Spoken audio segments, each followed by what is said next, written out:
Good morning, everybody, and thanks for checking into the TDR Trade to Black podcast. I'm your host, Shad Dales. So, what was everyone's thoughts of that debate last night? Do you have a handicap of 6?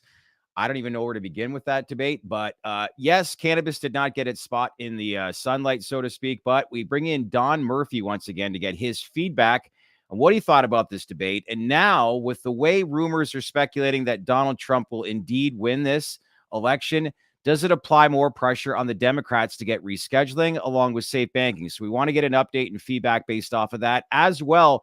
Organigram, huge announcement this week involving the German market. So we're going to dive in and bring in their CEO, Beena Goldenberg, in just a moment. So let's welcome in TDR co-host Anthony Varrell. Happy Friday morning. Good to see you. Good to see you as well. It's a eventful evening. I wish I didn't watch the debate in hindsight.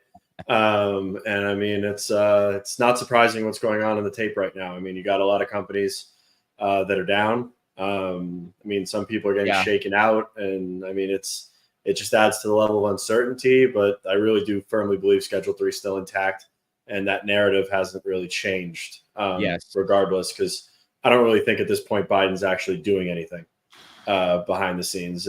You've got other people that are making the moves. Oh, you believe it's handicap 6? I can't believe it. I now identify as a 6 handicap, so I'm a 6 as well. Declaring that as of today. Yeah, well, listen, we're going to get into all that with Don Murphy in just a moment, but we got a hard stop, 11:15, with the CEO of Organigram. Let's welcome in Beena Goldenberg, who made some big announcement this week. First time to the podcast. Great to meet you. How are things? Very good. Thanks for having me. Yes, before we got going, you are located in downtown Toronto. I've heard nothing but great things, obviously, about the facilities out in New Brunswick, but we talk about those things. The news this week that was very, very big. You basically entered into a supply agreement with a company called the Sanity. Is it the Sanity Group or correct? Who has a major footprint within the German market. And this really grabbed a lot of attention amongst investors in the space because everybody's very curious to learn and know what everyone's strategy is at the market potential within the European market. And it all starts with Germany. So we're going to talk a lot about that stuff. But first up, can you maybe tell a little bit more information on who this company is outside of the press release that you announced on who they are to give people a better idea as to why, in your view, this is a lucrative opportunity for Organigram? Right, sure, no problem. So a little bit about Sanity Group. They are the number 2. They have the number 2 brand in flower out in the German market. They have great distribution and network, 2,000 pharmacies, 5,000 physicians. So they're into this. They've been working on the medical space. They also are very well connected to the regulatory advancement that's going on in that market. So we've been watching and meeting with them. We announced supply agreement with them last May. So we were shipping export flower out of our Moncton facility over to Sanity Group already. But what we saw with the latest regulation changes as of April 1st, where they decriminalized, as we all know, all of a sudden they started to have stronger growth. And we said, we have to get into this. We have to be part of the expansion that's going to be happening in Europe, and Germany's going to lead it. With this investment into Sanity, I mean, we've seen other operators invest and or acquire their Canadian LP counterparts or get stronger ties with their German partners. Is Sanity, should we look at them as your partner for the German market or a piece of Organigram's strategy for the company of Germany?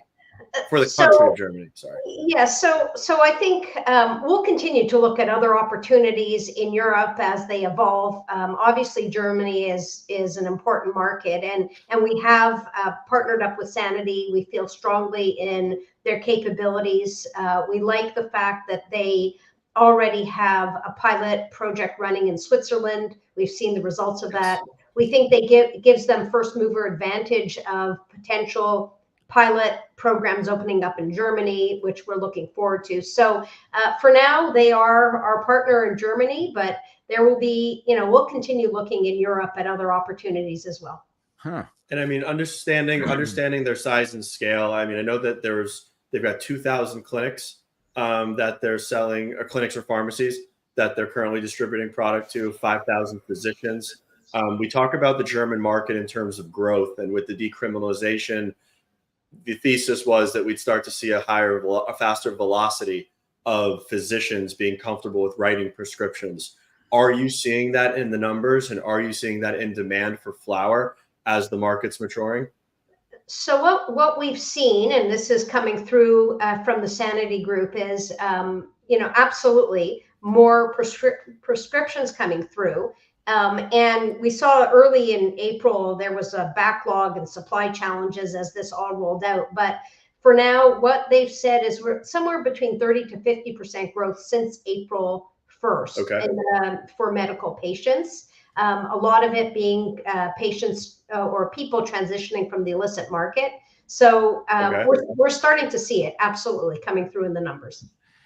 What can you shed as far as just the overall German market? Like, look, it's not legalized, or I should say it's not to the point where it's full-fledged like it is here in Canada. But if you could maybe like share, and that I bring that up as far as like the retail level and things like that. But we've heard a lot of numbers that speculate how this is going to be much easier for doctors to prescribe cannabis moving forward. Is there any insight or any feedback that you can provide us that indeed is the case as this market continues to grow?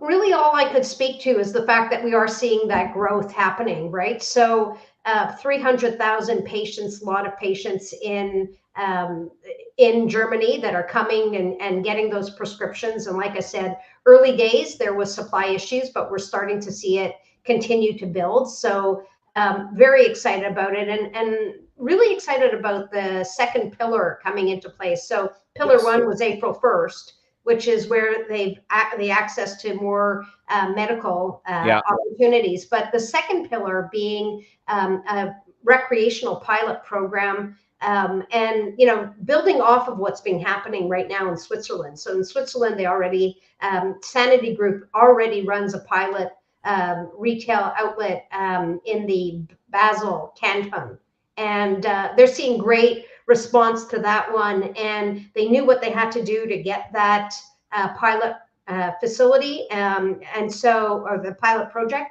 So they're going to use the same information to try to secure one of the German ones. And really that is moving away from just medical into sort of semi-recreational, if that goes through.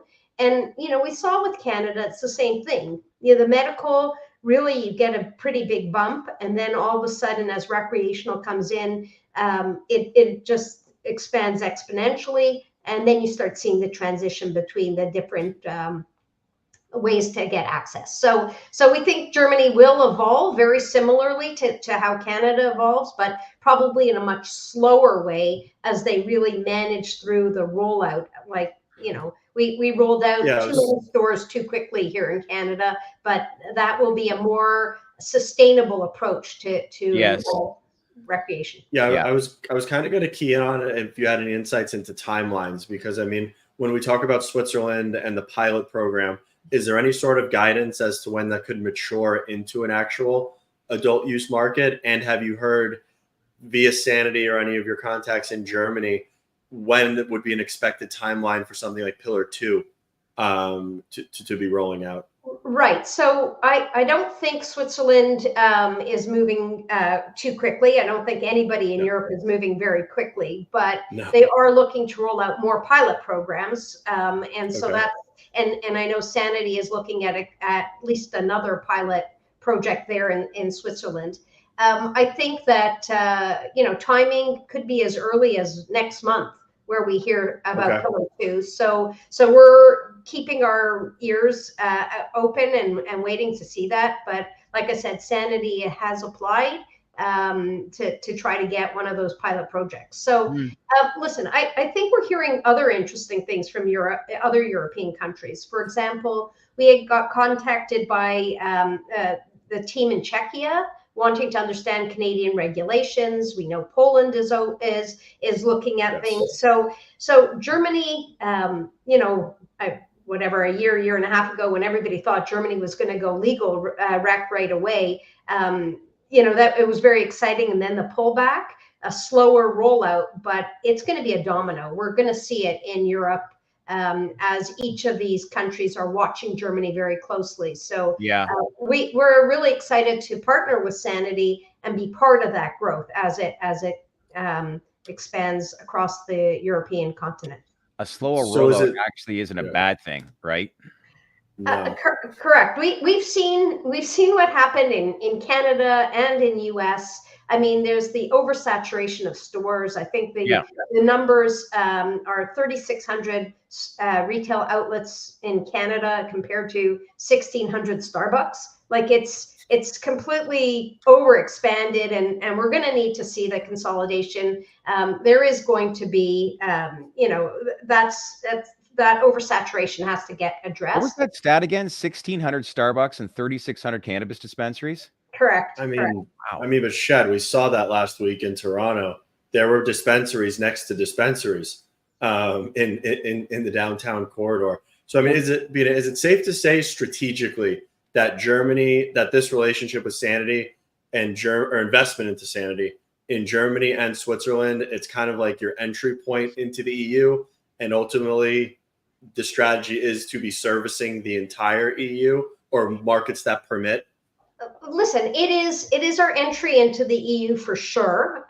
We will continue to look to export product. We're exporting product today to the UK. We have a couple of customers there. We're exporting, in addition to Australia and Israel.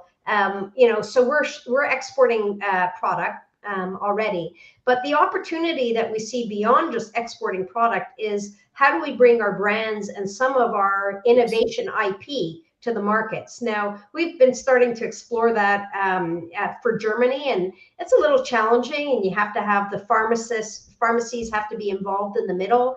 But we think we have some great products beyond just our flower and great IP. And again, we see Sanity as a way to get those products out in the market. And that's something we'll be exploring.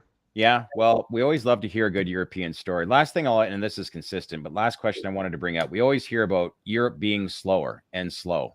Why do you think that is?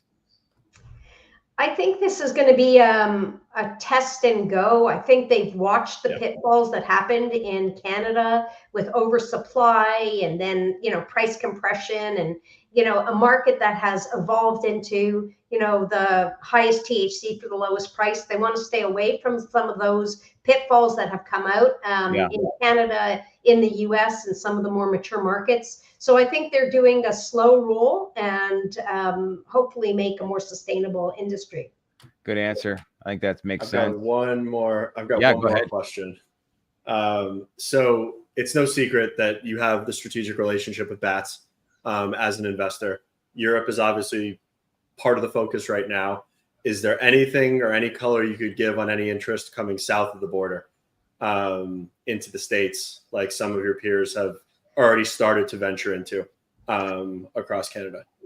So I'll say to you, first off, we've already ventured in very minor ways into the US. We have an investment in Phylos Bioscience, who has provided us access to seed technology and as well THCV cultivars that have a high concentration of THCV. So that's been a great first investment. Secondly, just in March of this past year, we announced an investment in OBX, that's Open Book Extracts, who are into the Delta-9 space, and they're more of a formulator, but they give us access to a way to produce some of the IP that we've developed. So we're starting to slowly look at the US market. We have to find ways to do it in a compliant way because obviously we have TSX and NASDAQ listings, but with Canopy having solved that, with Sundial having solved that a little bit, we're looking at ways that we could do it. So absolutely, there's interest in the US market.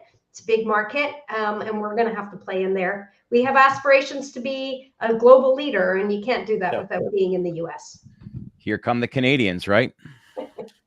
That's all good. Actually, one of our viewers writes, EU isn't going to require you to have grow ops in every country. And that is actually a very valid point. I think we look back, and if there's every kind of change in the US, we'll look back and say, what? Like they had operations and facilities at all these different states, but that's all part of the growing pains of the industry. So how long has it been now since you've been CEO of Organigram? It'll be 3 years at the end of the summer. So for a bit of time. And before that, I was at Supreme that got acquired by Canopy. So been in the space for a while. And it's been a very interesting and challenging space. But, you know, it's incredible how much advancements happened in a short period of time. I know. That's a good point. It's when you bring up to see the progress the company's made in the last 3 years. Yeah, absolutely. And you know, one thing I just want to highlight, and I don't think we talked about it as we talked about Germany, is that's part of, we have a strategic investment pool. We named it Jupiter, and really the focus of it was to look at how to expand internationally, and the OBX and Sanity investments were part of that Jupiter fund, and we're continuing to look to expand. So the overall fund that we, you know, we announced it back in, I guess, November, and then it came to fruition in January. So we're excited about continuing to build off of other strategic investments that would go into that fund. Yeah. Well, some of the feedback is one of the few investable LPs, in my opinion. So there you go. But listen, I know your team, they're giving me the nudge because I know you've got another meeting to run to, and who doesn't like a CEO is at work. So I appreciate you checking in. And hopefully this is the first of many interviews that we can have you on and learn more about the story, because I know that, you know, as they in the name, you're one of the original OGs of the industry as far as Organigram. And it's always been a great story from day one. And yeah, it's congrats, obviously, on the news. And most importantly, I appreciate you checking in here today. Yeah, no problem. I enjoyed it, and I'd be happy to come back again. So thanks a lot, and everybody enjoy a long Canada Day weekend. Yes, you as well. Thanks, Beena. Appreciate your time. Thank you. All right. Talk soon. Yeah, that is, man, when you think about all these names that have come and gone in this industry, like just when she brought up Supreme, I'm just like, it gives you an idea as to how much this industry has changed over the years. But one thing that actually has stuck around through the test of times is Organigram. It's always had a great reputation from day one. And here they are in 2024. And to your point, bringing up some great questions with regards to BATS and the possible American entrance. So yeah, I mean, I like the European exposure. Obviously, I like the strategic not focus, but strategically looking at the U.S. in terms of investment and deploying capital down here. And I mean, yeah, OGI they're checking all the boxes. Yeah, they are. That they need to check, and they've survived the apocalypse that's happened. Yeah, so I mean, yes, it's definitely an LP that people should be looking at on a go-forward basis. Very quietly stayed away from some of the drama that this industry definitely attracts. Like you said, they've done stuff by the book. From the beginning. They didn't get promotional. They didn't overly promotional. They didn't do any acquisitions for the sake of doing acquisitions. I mean, a good example would be when Canamed and MedRelief were picked up by Aurora back in the day. I mean, those were, I think it was 2.2 and 3.6 billion dollar acquisitions. Why am I drawing a blank when Afria took that company public 2 weeks later and gave Afria was Nuvera. Afria was Nuvera. The Malta license valuation. Yeah. Then the Globe and Mail comes out with news about all these insiders of Afria executives have positions in the company. I'm like, this is wild. Anyway, we can get into that later, but it's time to bring in our next guest back again from Wednesday and now Friday. So we bring in our Washington lobbyist friend, Mr. Don Murphy. And I guess the first question is that do you have a handicap of 6 in your golf game, my friend? I don't even play golf anymore. I broke my leg in 3 places almost 20 years ago, and I have not played golf since. So anyway, no, that was crazy talk. But yeah, I don't even know. I don't even know where to begin. Yeah, much like Joe Biden, I'm speechless. It was actually horrible on so many levels. Like, as a human, I felt bad. 10 seconds in, my friend and I are tweeting 10 seconds, and I'm like, oh wow, this is bad. And my wife said, I've seen that look before. Now, I don't want to get too personal here, but we have family with dementia, and we've seen that glazed look and that sort of grasping for the words that aren't there. Somebody needs to take the keys from Joe Biden, and it's going to be a difficult conversation. But and this sounds like crazy talk. It's not, because I will say this, and I don't want to sound personal, but I had a father who passed away a year ago of dementia. And when I saw the way my dad was the last couple of years and I see President Biden, I cannot believe how identical it is. And it's just, I think when I'm reading a lot of the publications this morning, to Anthony's point from 48 hours ago, do you think now that we've seen him on the spot of the stage that there could be, like, I know you said that we will see him on the ballot come November. Do you still feel that way after last night's, I know Anthony's got a smirk on his face, but do you think things have changed? Well, to answer the question, do I think he'll be on the ballot? I hope so, because that's Donald Trump's greatest opportunity to win. Like, I don't know what happens if someone replaces him. Yeah. But the problem for Democrats is if that someone is not the vice president, then he will have, Democrats, like black females are the Democrats' life ring. Like, that's who saved Joe Biden 4 years ago from a disastrous primary. He was dead man walking out of Iowa and New Hampshire, and they saved him in South Carolina. Will they show up if the vice president does not get the nod? I don't know. That's not my lane, but so to answer your question, do I think it's possible? It's very possible. Okay. And I'll also say this. What we saw last night, his people have seen that before. They probably see it every day. Yeah. Right. We've seen the little clips, what they call cheap fakes. They're not fake. There's a reason this narrative has grabbed, people's attention, because there's a lot of truth to it. And we saw that last night. Now, I will tell you, there is theory that what people think of you is mostly what they see. Like, they've even broken it out. 60% of what a person thinks is what they see.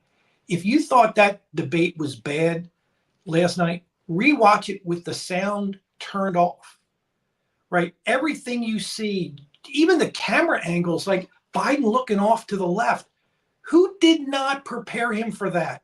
This is not his first debate. Trump is looking into the camera at the voters. Yeah. And Biden's like looking at the moderators.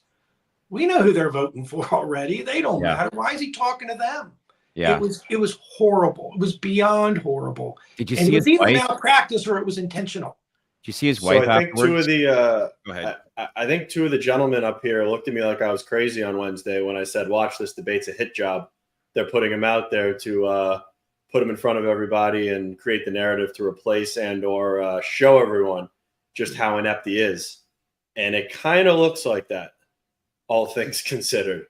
I mean, if he was in Camp David for 10 days preparing for this, there's no way that the product we saw last night on stage was not the product that everybody at Camp David saw for the last 10 days. And if they thought that that was capable of going through a debate and that was something that should be on national TV, every single person in that room is either a moron or acting in bad faith, because he really had no business being up there last night. And I listened to everything he was saying. Nothing was a cohesive sentence. He was all over the place. He was mixing thoughts. And at that 12-minute mark where he just lost his train of thought, I go, oh no, this is over. This is going to wind up being very bad. And I mean, just look at what happened this morning. CNN shredded him as soon as he got off the stage. Yeah, that's what makes me think a little bit here, because I look at a lot of these leftist media companies. Like, I don't know why this feed Vanity Fair basically on my Apple feed, and they were ripping Biden this morning and talking about how Trump shredded. And I'm actually looking at this 2 and 2 now, saying I think this is actually a plot to get him out and to put applying pressure on this party to get somebody new in. But yeah, and I mean, the reality of it is Trump didn't shred him. Trump just looked like he was clear. Trump was just speaking clear and concise, and everybody was so fixated on Joe just mumbling that, I mean, everything that Trump said, he could have been just saying anything up there, and no one would have really paid attention, because everyone was like, oh shit, Biden is just unraveling in front of us live on TV. Right. Yeah. And look, in a lot of ways, Donald Trump is like the luckiest man in politics, because he probably could not have won in 2016 if the Democrats had nominated virtually anyone else. but Hillary Clinton, right? Like she ran the worst campaign in the history of campaigns because she lost to him. No one else would have done that in 2016. In 2024, virtually any Democrat should be able to beat him, because here's the thing. Elections are about the incumbent. Now, in this case, Joe Biden is the incumbent, but in a the very rare situation where you have a former president, both records are subject to debate.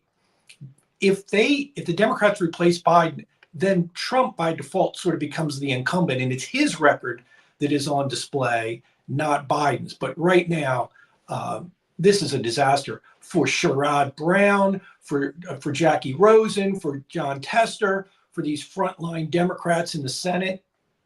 Big problem. Like, I don't know what they're saying tonight, but they are lucky they're not on Capitol Hill with reporters chasing them around.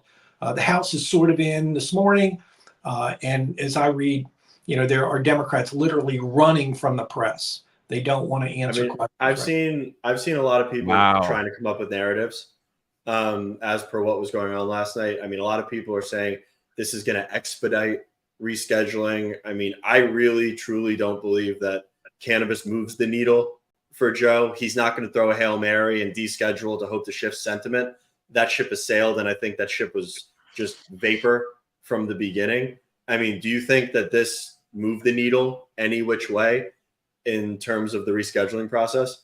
No, because sort of to your point of what we're talking about, the narrative is now his age and his capacity, and policy almost won't even be discussed, at least for the next, now, we've got That's a good point. We've got the criminal case and the sentencing, and then the Republican convention.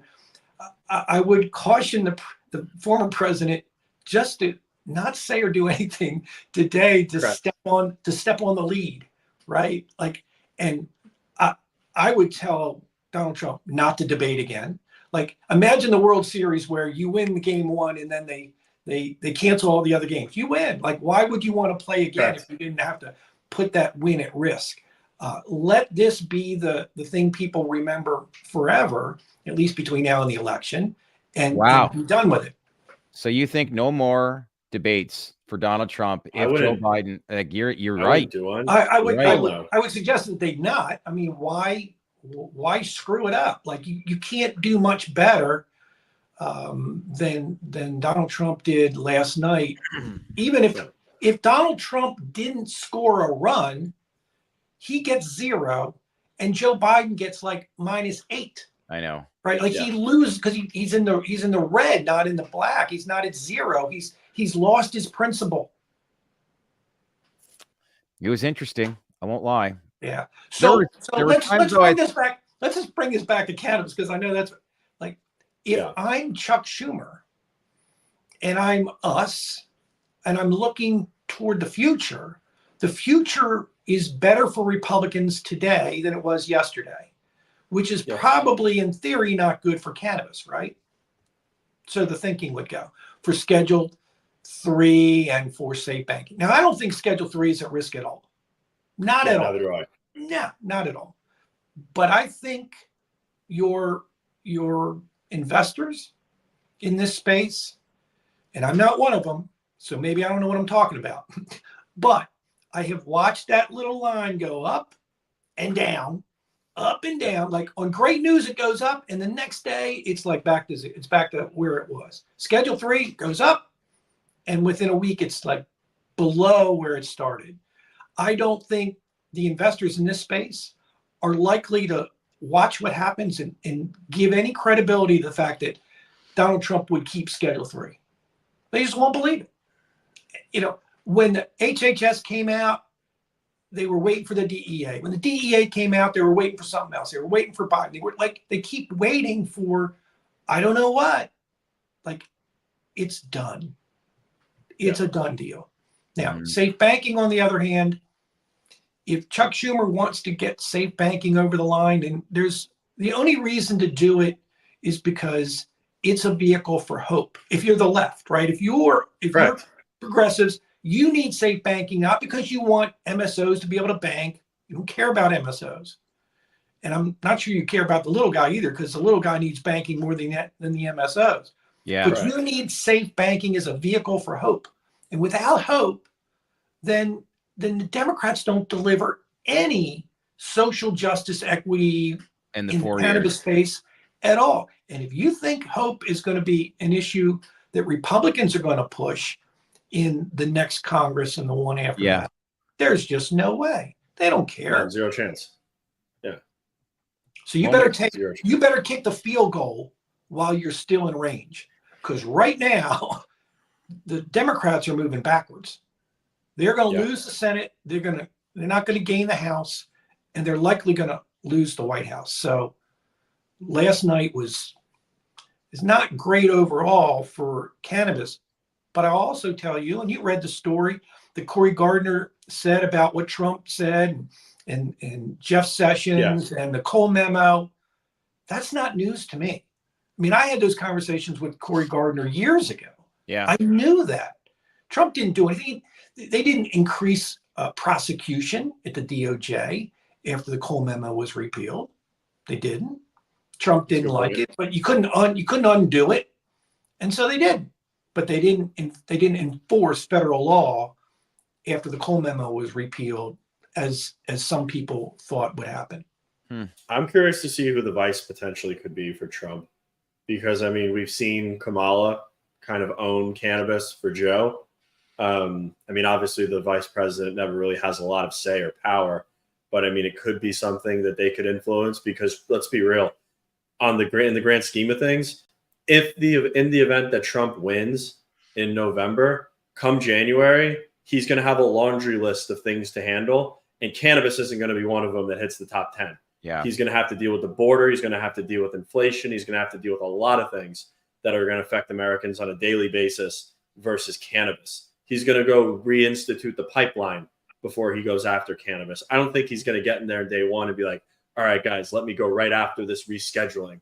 I just don't see that happening. We got names flying in and people predicting Marco Rubio. I don't think so there. I don't think it's going to be Marco Rubio. Now, I do think if Trump becomes the president, there will be Republican members of Congress like Matt Gaetz and Nancy Mace and Dave Joyce who will help elevate cannabis policy in a way that I think they would have had he been reelected. I mean, I was very much looking forward to Matt Gaetz talking to Trump, and I know he did, but to the point where we get this over the line like he did with criminal justice reform. The first step, all of that, right? Now, here's the dirty little secret. I think there are a fair number of high-profile Democrats who secretly would be okay. I won't say they'll be happy, but they'll be okay if Donald Trump becomes the president. Because if Joe Biden becomes the president, that pendulum swings, right? The voters will not want to have another 4 years after 8 years of Biden-Harris. And that's look at the election results over the years. It's 8 years, and then it's 8 years of Democrats, 8 years of Republicans, 8 years of Democrats.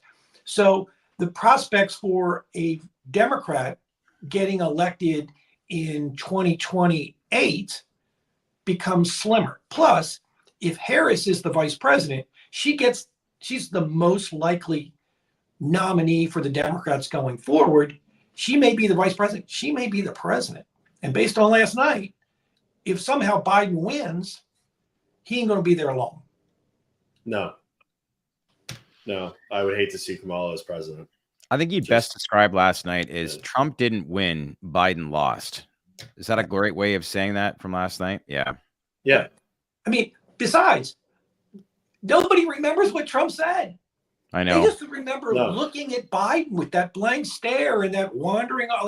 At one point, he was looking to the left. I'm not sure if I'm looking to the, and I thought, is he going to wander off from the podium? It just looked like he was just going to fade away. I thought he was going to potentially pass out at some point. Like when he had that complete loss of train of thought on that 12-minute mark, just when we were getting started, I was like, he's going to have an anxiety attack. He's going to pass out, something. I'm just praying that something borderline catastrophic doesn't happen. But he just didn't look well at all. And I give No, at all. a lot of credit for Trump didn't pile on other than the one comment where he says, I don't even know what he just said. And I don't think he did either. Well, that little extra little zing, my wife was like, well, that was unnecessary. I'm like, well, okay. But you know, watching, we don't like each other. So I don't, it wasn't unnecessary, but I actually think that data point is showing a maturation of Trump, because Trump from earlier would have just pounded him in a personal, bombastic manner. Yeah. And the fact that Trump just said the zinger, didn't dwell on it, looked straight in the camera, and then went on with his answer, kind of was him showing restraint to an extent. Then the golf conversation just went completely sideways. Yeah, I have to play that one back to see who like either started that or ramped it up. It was beyond ridiculous. But Biden looked at him and said, "I'll play you if you carry your own bag." Like, Biden's not carrying a golf bag for 18 holes. It was pretty. Just the rhetoric was insane. But Trump is so smooth at what he does. He'll bring the topic up, but then he gets last word. Let's not act like children and move on. And it's just like the damage is done. Yeah. And he comes away obviously looking like the guy who's ready to move on to bigger and better things. But I don't know. It was a win by default, perhaps, for Republicans. And you know, I'm watching these shows this morning, and I'm watching MSNBC, and they go through this list of incumbents who did poorly in their first debate. Yep. Obama and Bush and all this stuff. This was not just a bad performance. This just showed something that you cannot recover from. Yeah, and this is beyond. I don't think that's the right question to ask right now. It's like, why this is happening. How do we get into this situation to begin with? Because this cannot be a surprise for anybody that this happened last night. But these are in times that we've never really lived in before. This was on purpose. This was an early debate. This was all on purpose. This was, I will die on that hill that this shit last night was on purpose. I could not believe his wife afterwards as well. You did it, Joe. You answered all the questions as if he was like 5. And I'm like, I feel so bad for him because, I mean, knock on wood, we're all going to be that age one day. And I mean, I'll never ridicule him for being old, but he's got to just understand that he needs to bow out at this point. Anthony, and just go gracefully. 100%. You're not making fun of like the decline of what's happening to him, but the challenge is that he holds the seat of the most powerful job in the world. And that's the challenge that people are having. And something has to be said, and people have to voice their opinion. Yeah, this is a Ruth Bader Ginsburg type moment. He is cock-blocking other prospective candidates from being in a position to hold that presidency for the Democrats, much like she stayed in too long, wouldn't give up her seat so that I guess it was Obama at the time could have appointed someone, but instead she waits until Trump's in, or close enough to being in, where Republicans could get that seat. Yeah. Right. Yeah. And when Trump wins, you can credit Biden for beating Trump in 2020, but when Biden loses in 2024, it's on him. It's on him. I kind of understand now how they didn't let RFK into that debate, because I mean, I don't align with a lot of the things that RFK says, but he does have some good points. He would have absolutely stolen the show and stood out last night on that stage as somebody that actually is someone that actually is cogent, can eloquently speak, and has actual points of merit that are going to answer the questions. Because Donnie didn't answer any questions. Everything was border. Anthony, you bring up a good point. At the end of the day. That is definitely a debate. I don't want to see a Biden. I don't want to see a Biden debate. But to be honest, it might not have been bad for Biden, because if RFK was up there, we'd be talking about this morning probably how good RFK did, not how bad Joe did. And a lot of those RFK votes wouldn't have just come from Biden. Right now, all those I can't vote for Biden, but I can't vote for Trump.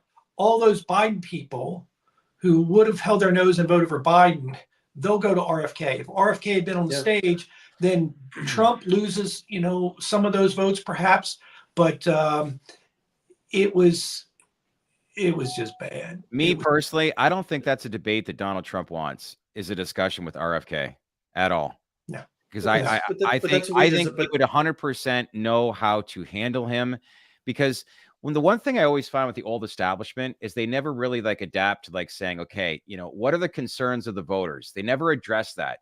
When we look back in 1992, do you remember that one scene where George Bush was looking at his watch during that debate? And then Bill Clinton got up and walked over to that young lady and got face to face with her and basically was there asking questions. This is the thing that I've always been blown away with the old establishment, is that they don't accept what the situation, the concerns are of the voters today. And if you did that, it would show a sign that you're listening to people. And from there, I would think start to gain some momentum. But I think RFK possesses a lot of those skill sets that I think would pose problems for Donald Trump. Yeah, but I got to be honest. I can't listen to the man. I mean, it's like he's chewing glass or something. I can't even. He's tough to listen to.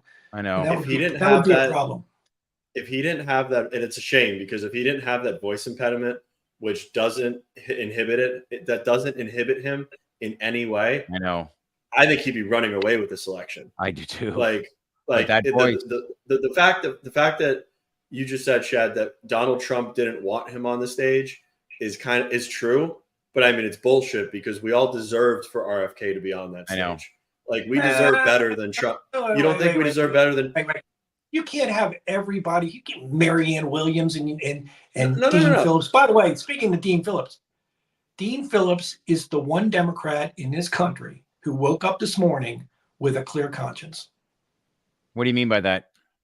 Dean Phillips ran against Biden in the primary. There were no debates. There was none of that. And he got smoked. But he knew Biden wasn't up to the task. He knew it. He was the guy who said the king has no clothes, and everybody looked at him like, well, so what? Every one of them. They are all culpable. They are all complicit. All those Democrats who kept their mouth shut, who didn't say anything. Yeah. They've been in meetings with Biden. We've all seen it. Yeah. Some have seen it closer up than others, but they've all seen it. They know it. They're just, praying to God that Trump is Trump and Trump loses. So the big takeaway here, especially with what we talk about in cannabis, is that this doesn't sway one way or the other with rescheduling. You think that's all but a done deal and it's only a matter of time. But safe. If you want hope, you need safe. Kick the field goal. And this is what Chuck Schumer needs to be addressing and going through his mind if the topic of cannabis is brought up or the topic of hope is brought up leading into the election. And then, elaborating from what we said on Wednesday as lame duck session, correct? And he does not, Chuck Schumer does not need to hear that from a somewhat partisan like myself. He needs to hear it from his allies on the left. Yeah. Yeah. He needs them to say, this is our last best chance. Yeah. To get this done. Look, I remember 2 years ago when Democrats were saying, when they screwed the pooch on SAFE in the lame duck 2 years ago, a year and a half ago, they're like, I can remember the quotes, and I don't want to say who said them, but multiple people said, oh, we expect it'll be a good opportunity next year. Are you kidding me? Next year when Republicans control the House? Yeah. Interesting. Well, listen, I know you've spent a lot of time with us this week, but I had to have you back on here. We had to have you back on here this morning just to get your feedback from last night's debate. But great questions by you, Anthony. Love listening to you guys, the dialogue back and forth. But always good to get some sort of perspective on what we cover and how it affects, when we have stuff like this happen last night. But appreciate the feedback, and let's keep in touch, okay? Will do. Listen, tonight I'm going to a dinner with Ben Carson. So it'll be fun to hear from him because he was down there, and I get a chance. I'm going to pose a question to Schedule 3 and see what he says about marijuana, cannabis as medicine. So gala, like an event you're attending? Yep. Nice. I'd be curious to see what his take is on cannabis. Somebody was saying that he could surface as the VP potentially. Well, I think his Donald. name is in the mix. I don't know whether that will. I'd like it to be Vance. I'd like it to be Vance. Well, he's not our best choice when it comes to cannabis policy. He voted no on safe banking, although there were some amendments that I've talked to his staff about that we could still get him, but he's just not. So he said no on safe, but he did tell us to our faces that he would vote on safe if it was written differently. I can respect that, and I don't think he's got any motivation to say that to us. So I'll take him at face value, but I mean, I would hope it was Vivek or JD Vance out of the people that I've seen in the pool, or Tulsi. I think Tulsi's a solid. I think Doug Burgum would be very good on our issue. He is very much a states' rights guy. And by the way, if you notice, Trump hit on states' rights with respect to abortion multiple times in that round. And as I was listening, I'm like, this bodes well for us in that respect. Trump's answer on abortion was exactly what he had to say. That was the best thing he said, probably on the debate, just a completely centered answer, which was great. What grabbed my attention too is just the idea of the Ukraine war. Like one I firmly believe is that I do think this could be settled and this war could end if he were elected, and how the U.S. would have a different stance on a lot of this right now. And really, when inflation took off, it was right when the Ukraine war started. So you can understand how a lot of voters are saying, look, yes, the stock market has performed well under the Biden administration, but what's the point of that if what I'm spending on that was $1 4 years ago is suddenly double or triple that? Like it's the cost of living is what's killing people right now. And if you don't change, guess what? The people are going to want change, and that's where we're at. So we looked at a house yesterday in our neighborhood. Is on the market. The value of the house has gone up a nice amount in the last 4 years. Okay, but the payment has tripled because the interest rate has gone from in the 2s to 7.5. Yeah, I see that everywhere. Yeah, I mean, and it's not only in America; it's Canada. Anthony and I were actually on a call with some people from Spain a couple of weeks ago. They're saying the amount of Americans and North Americans that have moved over to Spain, like the rental rates that were like, say, $1,200 for a 1-bedroom condo in Spain is now $2,200. Like it's everywhere. And I think this has happened since COVID, where I don't know, like people say, like, where are you moving to? Like, do you need to live in a big conglomerate city anymore? And the answer is obviously no, because the world has become virtual. But where do you go? And I think most important, people just want work-life balance, and the cost of living needs to be obviously affordable for them. And right now, you don't know where to find that, right? Right.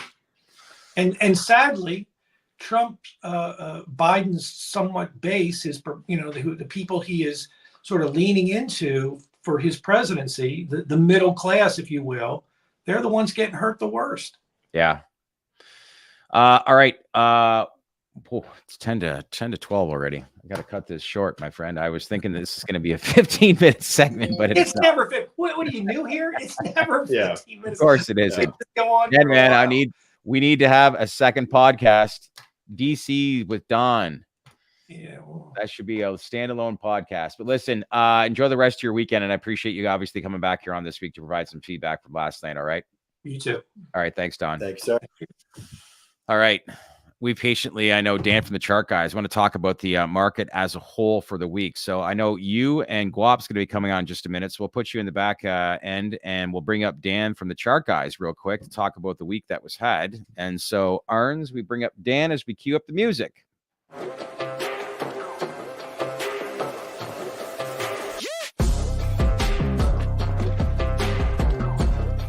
Happy Friday morning. Man, same to you. We always say we're going to be around 11:30 to bring you up, and here we are, delayed again. But listen, I appreciate the patience. How's the week been? It's been good. There's been a lot of action out there, a lot of volatility, and I've been doing a bit more day trading this week than I have recently, and so I'm enjoying things. Yeah, we've had some green days, and I think a lot of it had to do with obviously the debate that was coming up. We're seeing a little bit of a sell-off here this morning, but was it safe to say on how this market and this industry has performed this week? A lot of it is pertaining to that debate that happened last night. Like, what are you seeing? Yeah, it's pretty much the last 2 weeks. Came on 2 weeks ago saying I was reestablishing some positions because we were in daily oversold and just we were at some short-term extremes there. And then it was just a technical bounce that led right into having a bit of a tailwind into the into the debate. And my mindset yesterday was if they don't mention cannabis, we're going to sell off because the stage was set for that because of the run-up.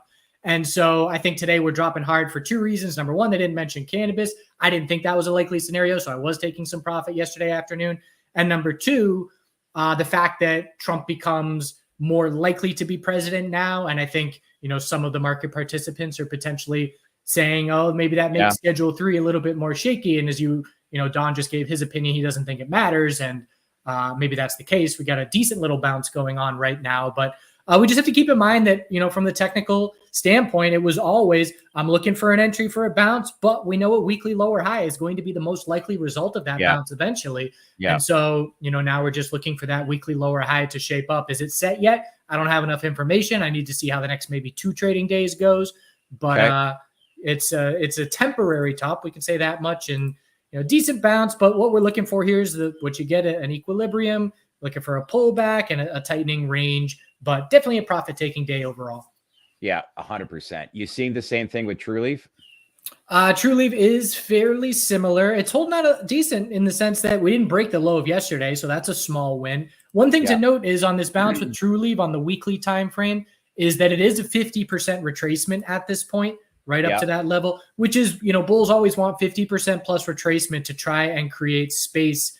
If I'm going to be entering again from here, what I want to see is a big enough bounce to scout a weekly higher low eventually. And again, I'm in no rush to jump back into this sector significantly with size. I'm just trading it now. I played the TrueLeaf bounce this morning, buy at 983, sell at 999, just little short-term trades.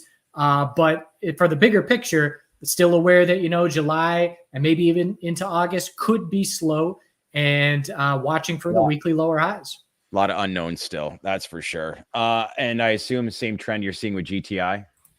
Yeah, and it's, GTI, one thing I like about it is overall it's holding on better. And again, GTBIF divided by MSOS shows us that still holding relative strength, just sideways right now. And, the fact that if we just quickly do some math, how much do we need to get back to that all-time high? Not the all-time high, the high of the bounce. We need 31% from where we stand, and MSOS needs 47%. So it's about a third of the way closer. And so again, it's just showing that it's tier 1 as it has been, and it's holding on relatively stronger. And I'm keeping my focus on it for that reason into the rest of the year. Yeah.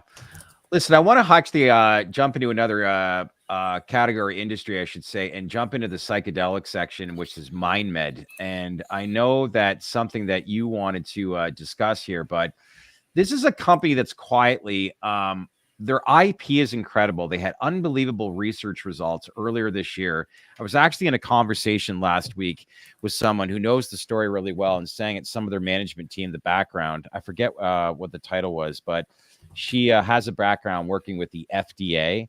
So really, when it comes to crafting, I guess, a lot of these trials and packaging and submitting in the right proper way, having that sort of background is going to be extremely beneficial when you add in the fact of the quality of their IP, what they're building on. But this seems to be somewhat of an industry favorite right now. So what are you seeing pertaining to this stock? Yeah, I mean, it's the pullback that we're seeing right now is expected. Why is it expected? We just ran over 500% in 6 months. And in these sectors, people take the money as they should when you get that kind of move that fast. I mean, that's an average of going plus 80% a month. Like you lock in profit. But the most likely scenario is a monthly higher low. And so I'm very patiently scouting a re-entry.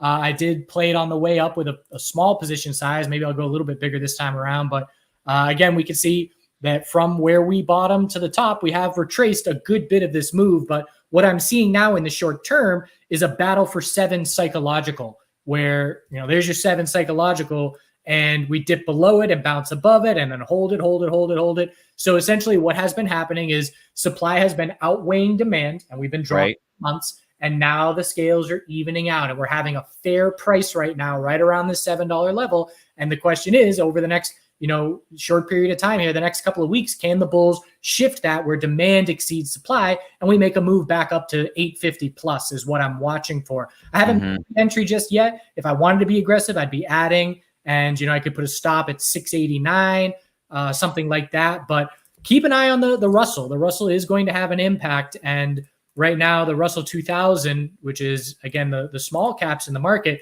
it's just a beautiful many-month tightening range. And this is going to break in July, if not July, early August. If this breaks bull, it'll be a tailwind for these high-risk sectors, these growth sectors. 100%. And if it breaks bear, it'll be a headwind. And so that's definitely worth paying attention to. Well, early August is supposed to be the FDA's response regarding Lykos or MAPS and their MDMA trial, and all signs point that it will be rejected. So that is definitely going to have an impact on the industry as a whole. Do you not think? Yeah, it definitely will. And, there's people out there that follow the fundamentals of this sector, psychedelics, much more than me. And, every month I just check in and, what are we looking at in the short term here for things to be aware of? And that's definitely has been helpful. That's slated for the second week of August. But yeah, it was a big day with their first initial meeting with the FDA earlier this month. And I don't have to bring that up again, but the response from the FDA was pretty bad, to say the least, which all signs point that it will be rejected, which is disappointing. But outside of that, I don't think there's really, and I was talking about this with Anthony earlier this week, any short-term catalyst moments pertaining to this industry. So proceed with caution with these high-risk industries, right? Yep. And just a side note, fun webinar I'm going to be doing next Tuesday is how psychedelics and cannabis have made me a better trader. It's something that a lot of people wanted me to talk about for a while. Oh, that's great. When does that start, Dan? Tuesday, I think we'll do either 5 p.m. Eastern, 5:30, something like that. Okay. And that's available on your YouTube channel, or it'll Twitter? It'll be live on YouTube. Okay. And again, your YouTube channel is at TheChartGuys. TheChartGuys. Yep. All right, sir. Listen, I appreciate you checking in and being patient with us here today, but thanks for highlighting that MindMed play. And then as well, just what we're seeing, obviously, with some of the bigger players in the cannabis space, but we'll check back with you next week. Sounds good. Have a great Friday. All right. You too, Dan. Thanks. All right, we'll bring back in TDR co-host Anthony Varrell. It was interesting, but it's I think that'd be an interesting workshop just to see how the cannabis and psychedelic space has made him a better trader. But some of the tailwinds he's basically saying to be cautious of is around early August pertaining to the psychedelic space, and more specifically MindMed, and that's in around the time that you're going to get news regarding the FDA and Lykos. So, but I think we all know that what the outcome is going to be there. I'll be shocked if it is approved, but if it's indeed declined, who knows what happens to that space. But I would be walking with severe caution pertaining to that space right now. I love the feedback. Just nod. If I could short Lykos, I would. Going into that news. Yeah. I don't. They got put in front of a shooting gallery. A couple weeks back. That couldn't have went any. I mean, that was as bad as the debate last night. Oh man, lots to think about, especially since that, and like you said last night with that debate. But I was watching it, and you know what? If there's another debate pertaining to whoever, Trump and whoever, I'm going to probably watch again. It's just must-see TV. But I think you're right with you and Don. That is the last. I was actually thinking about that. Go ahead. That's the last debate you will see, now that you mention it, with Biden and Trump leading up to the election, if things don't change. You'll never see that happen again. Yeah, I mean, I was kind of thinking about that last night watching the debate. We had the pregame, we had the debate, we had the postgame. I mean, it's WWE and entertainment level. It's just sensationalism around politics. Oh, it's like the old saying goes. These media companies are making so much money because it is must-see TV. It's like the old saying goes, give them bread and circus and they'll never rebel. I mean, the circus is literally politics in this country right now. Very good point. That's a great term. Yeah.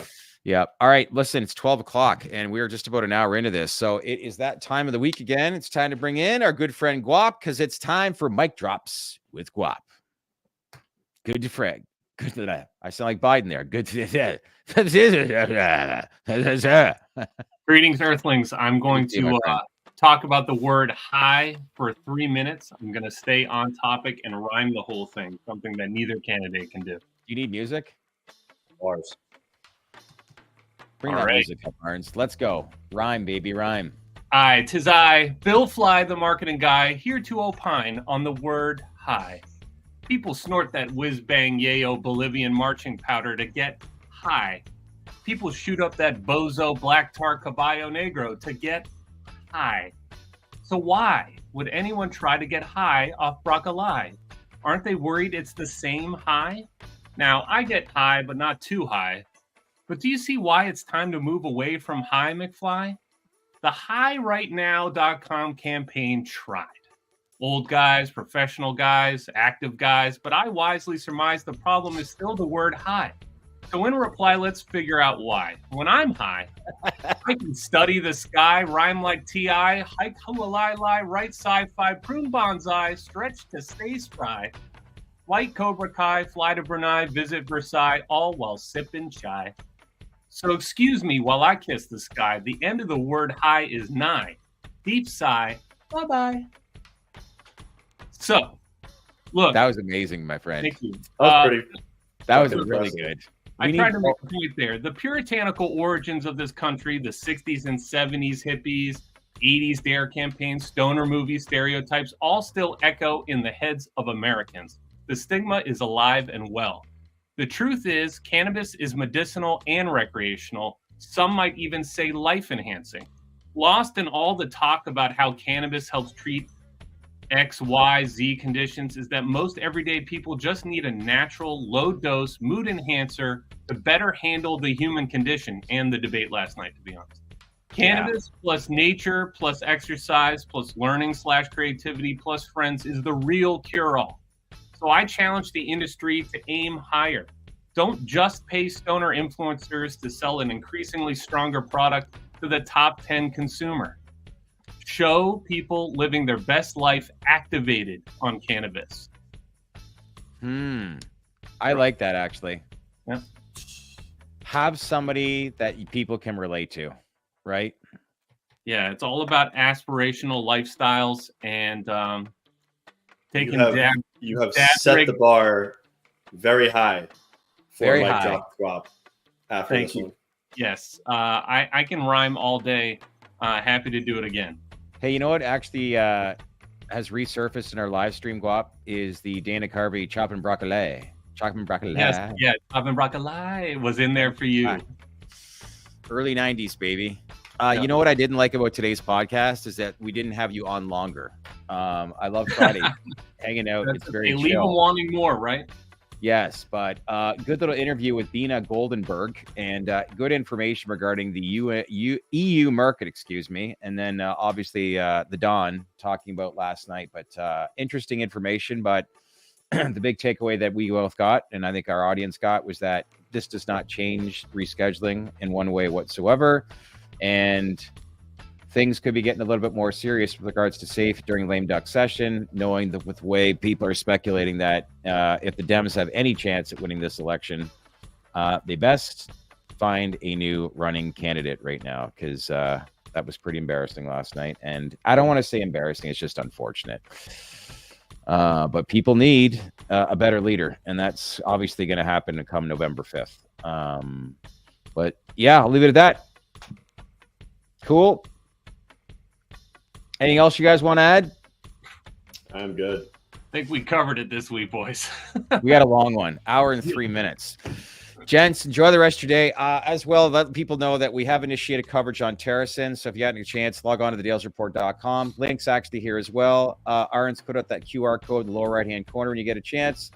And yes, subscribe to our baked-in newsletter to get all the information that we have pertaining to Terracin, among all the other reports. Trulieve, GTI, New Lake Capital's another good one. MaryMed, we got some decent ones there. So next week, we'll be back on Monday with MSOs with Dan Aarons and talk about the market. And we dive a little bit more into how we're having a little bit of a sell-off here today. But let's see how things move beginning of the week. In the meantime, thanks for checking in. Leave some comments below and smash that like button. What are we looking at? Are we having a stream on Monday with Canada Day?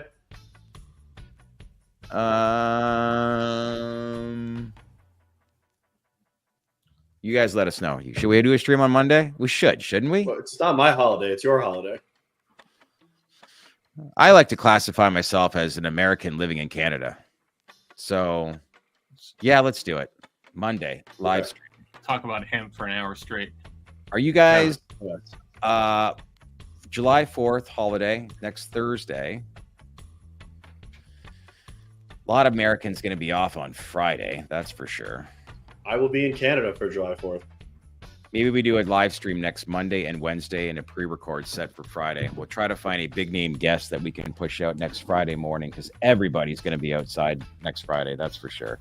Okay, I'm rambling. Gents, enjoy the rest of your day. We'll see you back here Monday at 4. Later. I fly like paper, get high like planes. Hey everyone, thanks for watching our latest podcast. Lots of momentum building. You guys getting all excited? Leave comments below. Again, we want to take this viral. Smash that like button and make sure to click on that bell for all notifications as we start to bring on bigger and bigger guests. Don't forget to subscribe to our daily newsletter, the Baked In newsletter, by logging on to thedalesreport.com. And we want to take this viral, as I said, and make this community grow. So make sure to subscribe on that channel because we wouldn't be here without you. Thanks again, everyone, for watching.